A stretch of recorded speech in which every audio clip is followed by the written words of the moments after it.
offered by you are the guest, you are the host, you are the sponsor. Welcome to our show.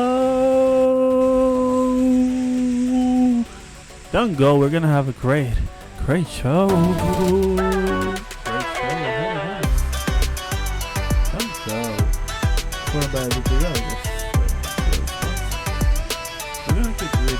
We're gonna keep reading Think and Grow Rich as we have been doing lately, because we wanna indeed think and grow rich.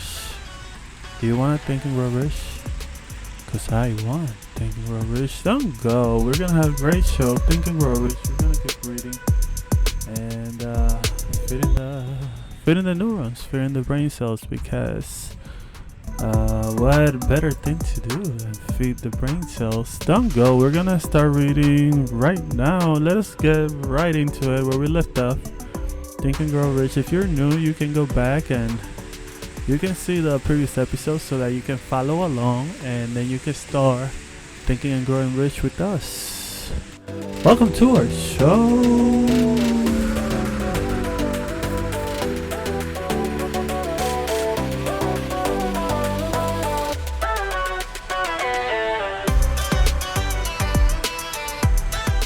Let us continue our reading of Think and Grow Rich. Here we go. Little did he dream when he went to work that he was destined to bring hope and practical relief to thousands of defeated people of deaf, people who without his help would have been doomed forever to deaf mutism. Shortly after he became associated with the manufacturer of his hearing aid, he invited me to attend a class conducted by his company for the purpose of teaching deaf mutes to hear and to speak. I had never heard of such a form of education, therefore I visited the class skeptical but hopeful that my time would not be entirely wasted. Here I saw a demonstration which gave me a greatly enlarged vision of what I had done to arouse and keep alive in my son's mind the desire for normal hearing. I saw deaf mutes actually being taught to hear and to speak through application of the self-same principle I had used more than 20 years previously in saving my son from deaf mutism. Thus, through some strange turn of fate, my son Blur and I have been destined to aid in correcting deaf mutism for those as yet unborn, because we are the only living human beings, as far as I know, who have established definitely the fact that deaf mutism can be corrected to the extent of restoring to normal life those who suffer with this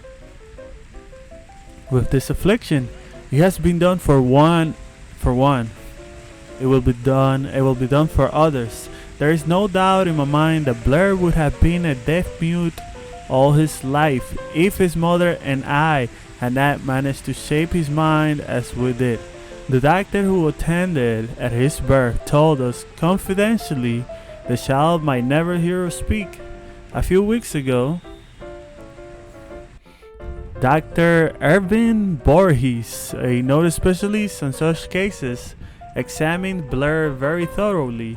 He was astounded when he learned how well my son now hears and speaks, and said his examination indicated that theoretically the boy should not be able to hear at all, but the lad does hear despite the fact that X-ray pictures show there is no opening.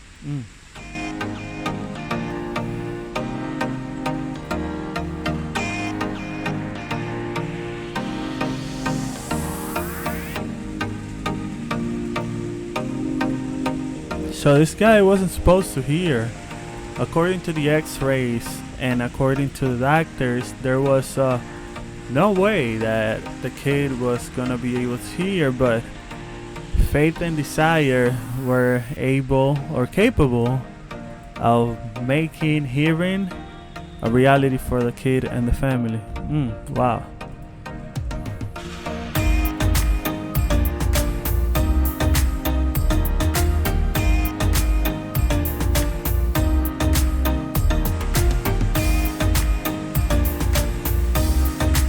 Faith and desire made hearing possible for these people. Let's continue reading.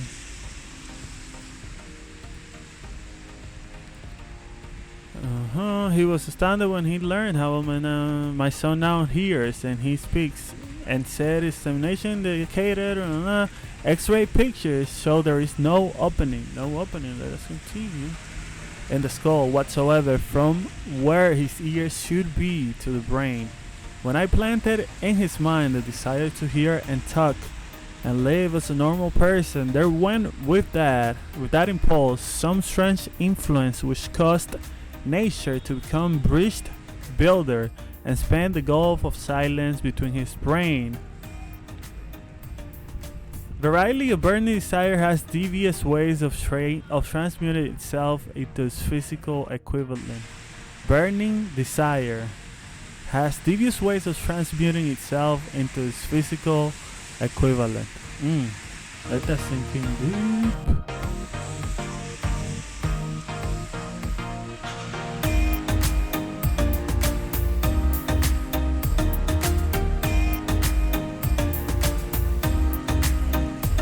Burning desire has a way to become reality.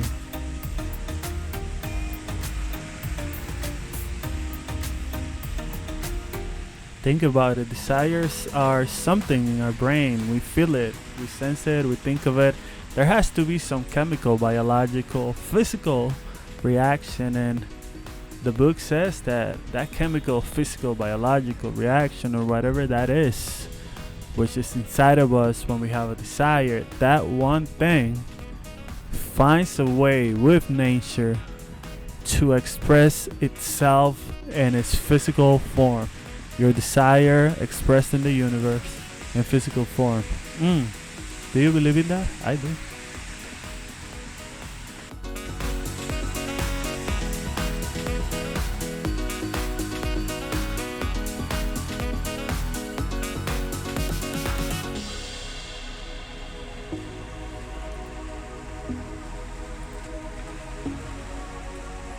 Your desire expressed in physical form. Nature finds the way if your desire is intense enough to show it in physical form.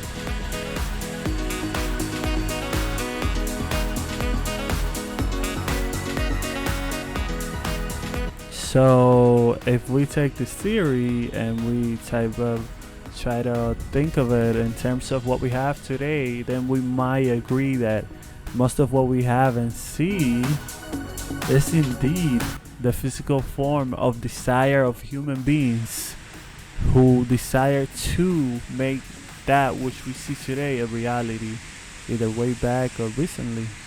Everything human made started as a desire or a thought in the mind. Let's keep reading. Let us keep reading because this is going good. This is going good. Okay, let's keep reading.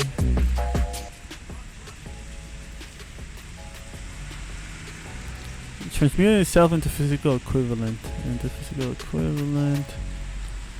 Blair desired normal hearing. Now he has it.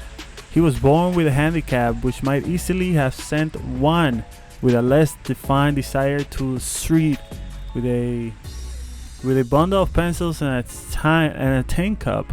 The handicap now promises to serve as the medium by which he will render useful service to many millions of hard of hearing, also to give him useful employment at adequate financial compensation the remainder of his life. The little white lies I planted in his mind when he was a child,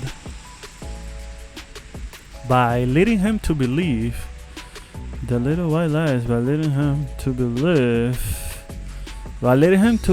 his affliction would become a great asset which he could capitalize, has justified itself. Verily, there is nothing right or wrong which belief plus burning desire cannot make real. There is nothing right or wrong which belief or burning desire cannot make real.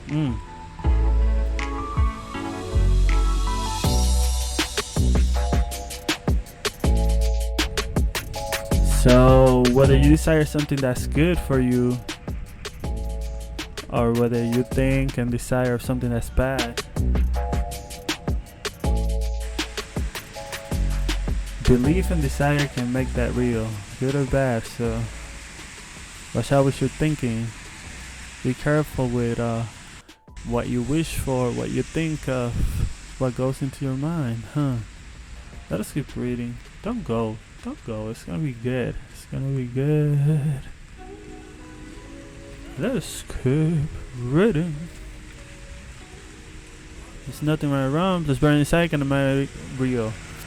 These qualities are free to everyone. In all my experience in dealing with men and women who had personal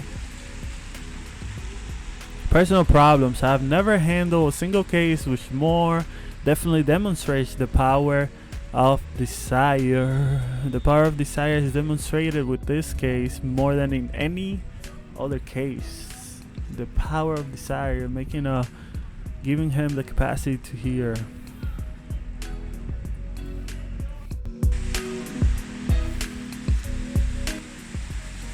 Authors sometimes make the mistake of writing of subjects of which they have but superficial or very elementary knowledge. It has been my good fortune to have had the privilege of testing the soundness of a power of desire through the affliction of my own son. So he knew what he was speaking about when he spoke about desire. He explains, perhaps it was providential that the experience came as it did, for surely no one is better prepared than he to serve as an example of what happens when desire is put to the test. If Mother Nature bends to the will of desire, Mother Nature bends to the will of desire. Oh man, let that sink in deep.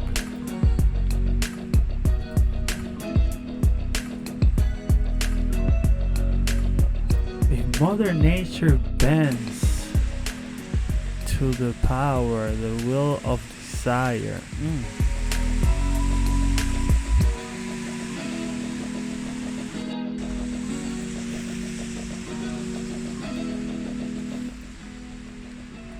Mother Nature finding a way to make the reality, make everything fit or work for that desire which is burning to be achieved.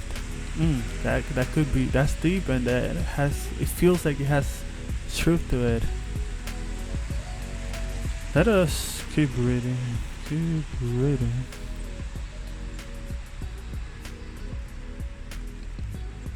Where are we? For surely no one is better. If Mother Nature, towards the bottom, Mother Nature bends to the will of desire, is it logical that mere man can defeat a burning desire? Strange and imponderable is the power of the human mind. We do not understand the method by which it uses every circumstance, every individual, every physical thing within its reach as a means of transmuting desire into its physical counterpart. Perhaps science will uncover this secret. I planted in my son's mind the desire to hear and speak as any normal person hears and speaks.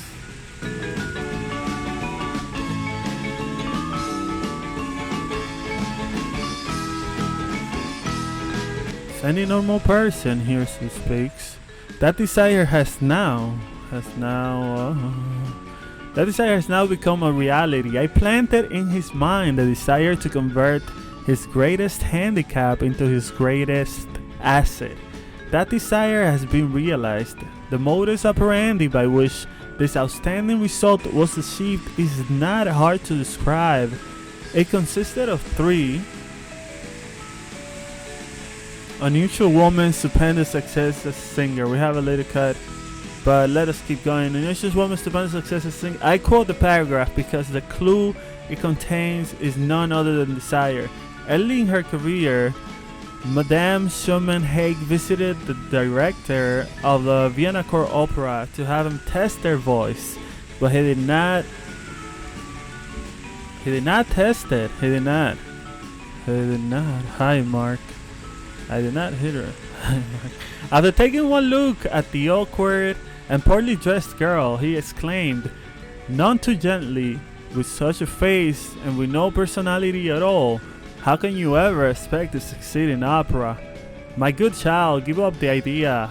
Buy a sewing machine and go to work. You can never be a singer, said the guy to the girl. Have you ever experienced anything like this?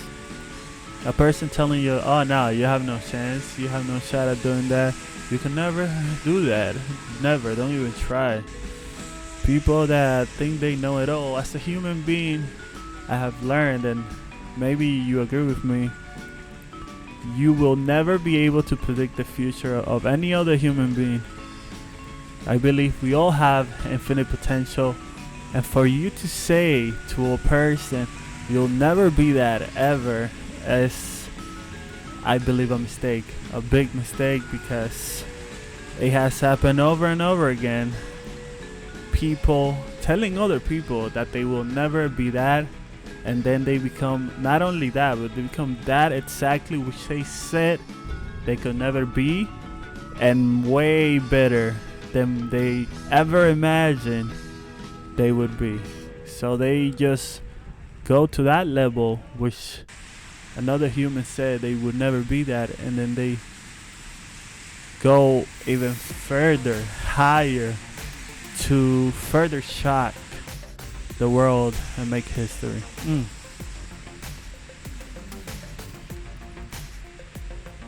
You can never be a singer. Never is a long time. The director of the Vienna Court Opera knew much about the technique of singing.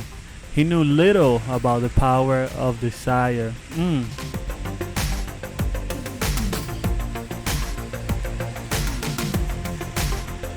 The director knew a lot about singing,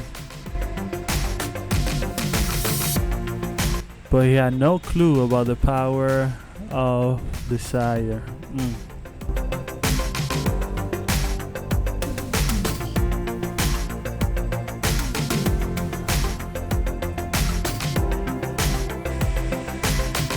I know about singing, and you don't look like the greatest singer in the world.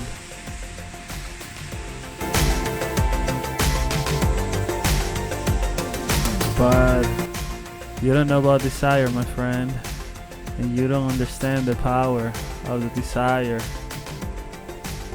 that's inside of me, said the girl.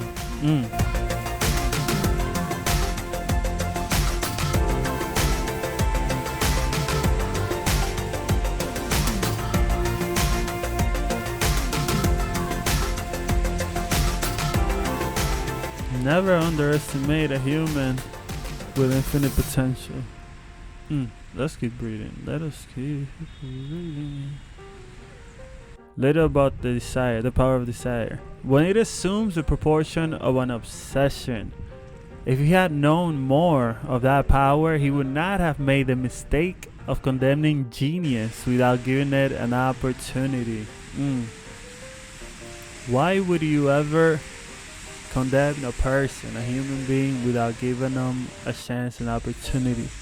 There's always a chance that we might be mistaken. Because we're a human being, the fact that we're a human being automatically, by default, makes us prone to be mistaken in whatever, no matter how much of an expert we are. So never tell a girl that she will never be a singer, because you don't know how powerful the desire within her could be. But let us keep reading. Let us keep reading.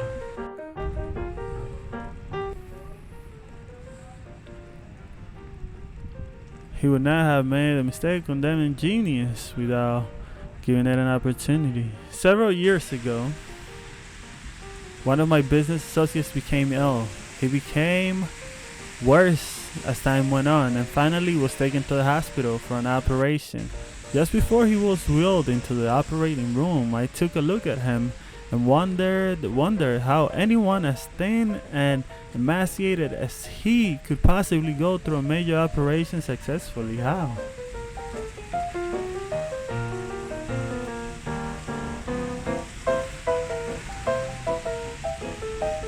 The the doctor warned me. The doctor warned me that there was little, if any, chance of my ever seeing him alive again. But that was the doctor's opinion. It was not the opinion of the patient. Just before he was wheeled away, he whispered feebly, "Do not be disturbed, Chief. I will be out of here in a few days." The attending nurse looked at me with pity, but the patient...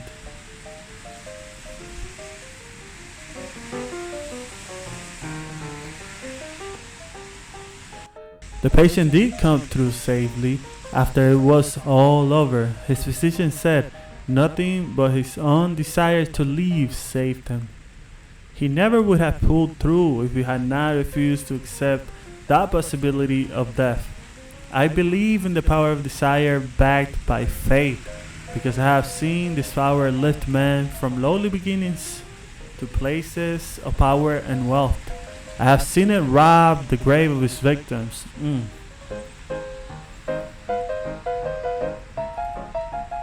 Desire plus faith. He has seen how this power has taken men from rags to riches. Lowly beginnings to riches. Where are we? With power and wealth. I have seen it rob the grave of its victims. I have seen it serve as the medium by which men staged a comeback after having been defeated in 100 different ways. I have seen it provide my own son with a normal, happy, successful life, despite nature's having sent him into the world without ears. Positions in great numbers who must reorganize their plans and stage a comeback. To all this, I wish to convey the thought that all achievement, no matter what may be its nature or its purpose, must begin with an intense, burning desire for something. Something definite. Something definite. Through some strange and powerful principle of mental chemistry, which she has never divulged, nature wraps up in the impulse of strong desire. That something which recognizes no such word as impossible and accepts no such reality as failure. Free PDF book. Chapter 3. We are in chapter 3. Faith. Visualization of and belief in attainment of desire. The second step to riches. Faith is the head chemist of the mind. So somehow faith is involved in the chemistry that allows our desires to become reality.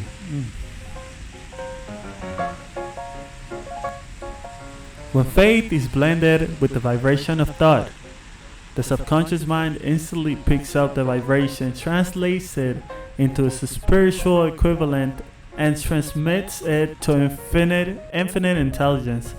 As in the case of prayer, the emotions of faith, love, and sex are the most powerful of all the major positive emotions. When the three are blended, they have the effect of coloring the vibration of thought in such a way that it instantly reaches the subconscious mind, where it is changed into a spiritual equivalent, the only form that induces the response from infinite intelligence. Love and faith are psychic, related to the spiritual side of man. Sex is pure biological and related only to the physical. The mixing or blending of these three emotions has the effect of opening a direct line. Their line of communication between the finite thinking mind of man and infinite intelligence. How to develop faith. There comes now a statement which will give a better understanding of the importance. The principle of autosuggestion assumes in the transmutation of desire into its physical or monetary equivalent.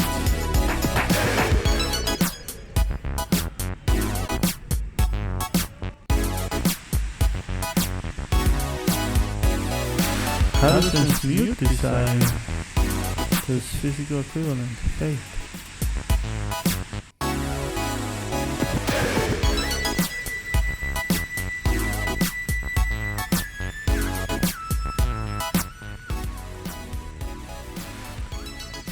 Suggestion. Namely faith. Namely, faith is a state of mind which may be induced or created by affirmation and repeated instructions to the subconscious mind to the principle of auto suggestion. So you suggest to your own mind, this is what you should decide, this is what you should think of all the time, this is what you should dream of, this is what you should always repeat, mind, subconscious, over and over and over and over again until the point in which that becomes your second nature.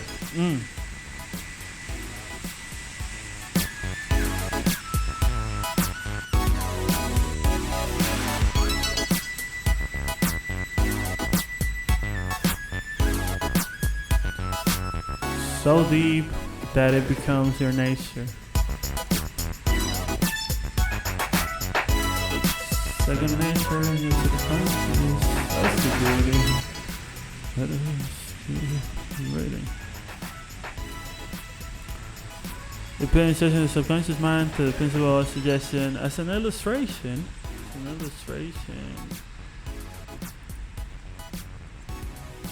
Subconscious mind summarized in the chapter on other suggestion. You may convince the subconscious mind that you believe you receive that for which you ask. You must believe it. You must convince your subconscious.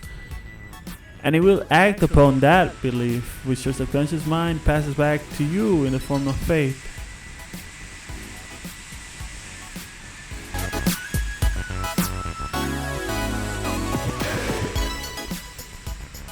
Followed by definite plans for procuring that which you desire. There's going to be faith, and there's going to be a definite plan to get that. The method by which one develops faith where it does not already exist is extremely difficult to describe, almost as difficult in fact as it would be to describe the color of red to a blind man who has never seen color and has nothing with which to compare what you describe to him.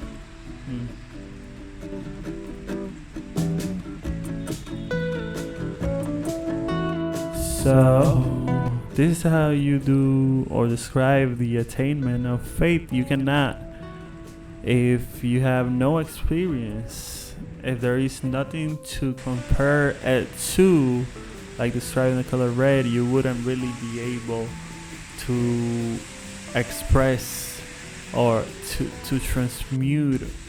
communicate to somebody else how is it that you acquire faith. You must go and try as hard as possible on your own until you experience it, and then you'll know it. This is just a helping as much as possible, but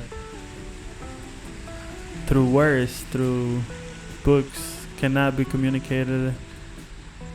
It could only be experienced by the person himself or herself.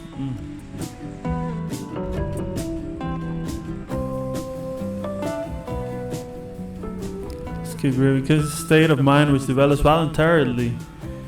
Describes that faith is a state of mind which you may develop at will after you have mastered the 13 principles, because it is a state of mind which develops voluntarily through application and use of these principles. Repetition of affirmation of orders to your subconscious mind is the only known method of voluntary development of the emotion of faith.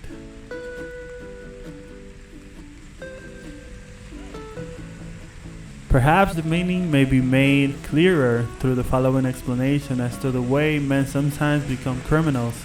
Stated in the words of a famous criminologist, when men first come into contact with crime, they abhor it. If they remain in contact with crime for a time, they become accustomed to it. They become accustomed to crime.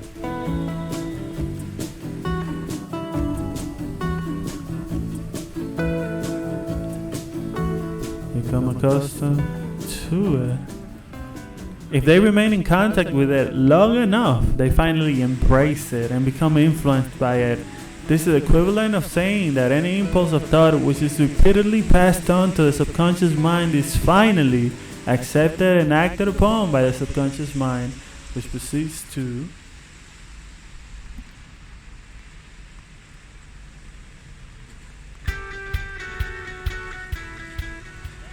translate that impulse into its physical equivalent by the most practical procedure available.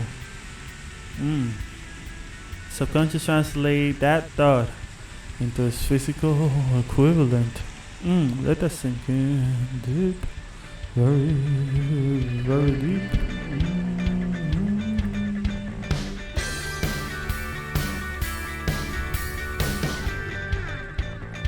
The subconscious finds a way to translate the thought into its physical equivalent.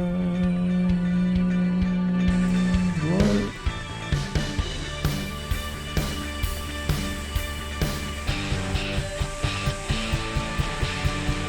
The thought to physical equivalent. The subconscious finds the way. Let us keep reading. This is getting good. Let us keep reading.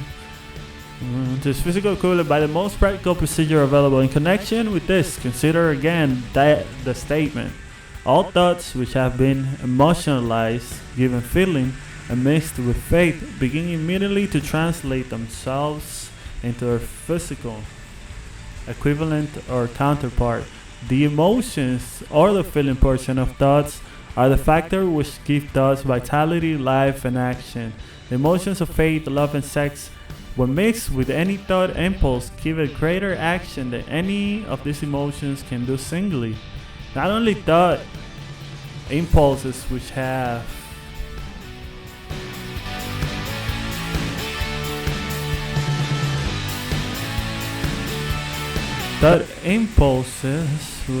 have destructive nature just as readily as it will act upon thought impulses of positive or constructive nature, which is what we said before, good or bad. This accounts for the strange phenomenon which so many millions of people experience, referred to as misfortune or bad luck. Quote unquote bad luck or misfortune. Are you attracting it, or is it finding you, or are you finding it?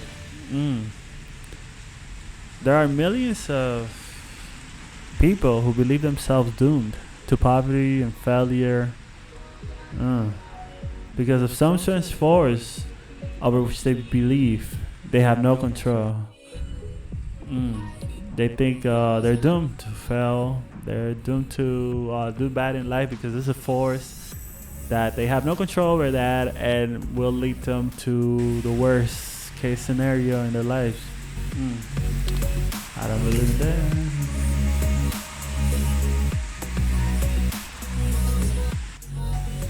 They are the creators of their own misfortunes. Because of this negative belief, which is picked up by the subconscious mind and translated into its physical equivalent. Do you have negative beliefs? Are you putting your subconscious bad ideas and thinking and believing that you are doomed to bad luck, to bad things happening to you, regardless of what you do when you have no control over it? Saying or thinking they have no control over it is you maybe having control over it and extracting the bad things. For some reason, when you are thinking bad, this bad thing is gonna happen, this bad thing might happen. For some reason, there's like higher chances of that bad thing actually happening, right? Do you not agree? I think it could be so. I think it could be so. But let's keep reading.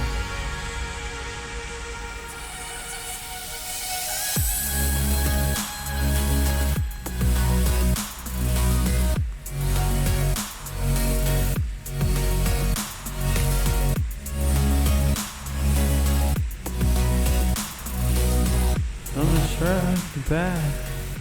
You have control of your thoughts. Know that for sure.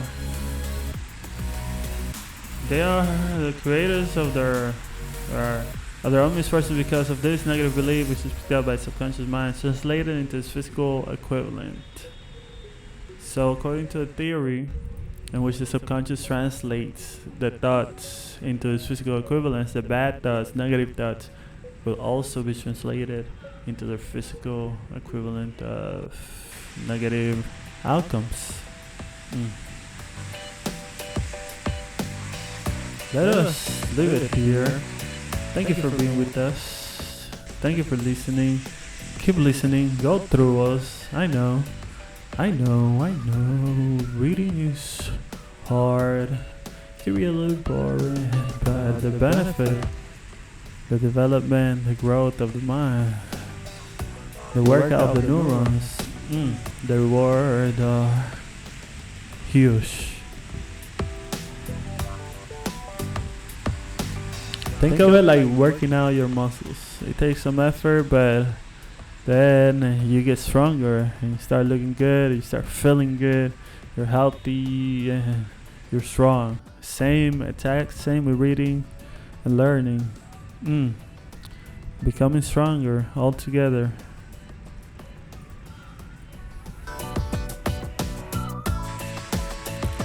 Thank you for watching us on YouTube. Thank you for listening to us. We are on YouTube, Spotify. Follow us, subscribe, like, comment, share. Let us know what do you think of these theories. Do you think this is true? Let us know seriously in the comments. Do you think our subconscious has the power to make those thoughts into reality? Let us know. Thank you for watching. Thank you for being there. See us on YouTube.